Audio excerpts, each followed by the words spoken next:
ใจเพราะสิ่งใดน้องเจ็บใจหรือว่าภัยทำให้ปวดร้าวแม่นภัยใจด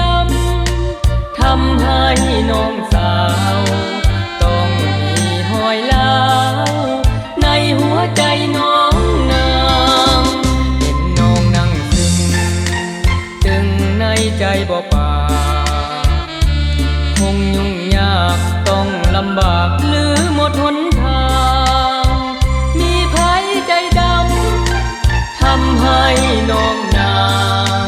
อายขอสะสางสวยนางใดบ่นออายขอแบ่งความเจ็บจากน้องคนดีโอ้หนอเทพีอายมีจิตใจจดจ่อเพื่อช่วยน้องคนจากคนที่โศกคนที่คอยย่อรอให้น้องเจ็บซ้ำน้องจงจดจือคือบทเรียนชีวิตให้คำควรคิดปิดฮักสักให้น้องละกำขออย่าได้หวนชวนบทเรียนบอบช้ำน้องจงจดจำอย่านำหวนมาอีกเลย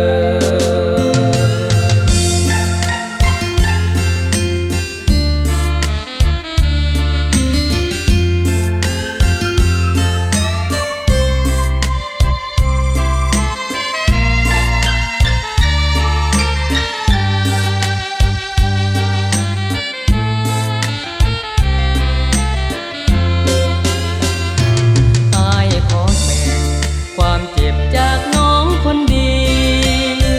โอ้หนอเทพีอายมีจิตใจจดจ่อเพื่อช่วยน้องคนจากคนที่โศกคนที่คอยย่อรอให้น้องเจ็บซ้ำน้องจงจดจือคือบทเรียนชีวิตให้คำควรคิดปิดฮักสักให้น้องละกำขออย่าได้หวนชวนบทเรียนบอบช้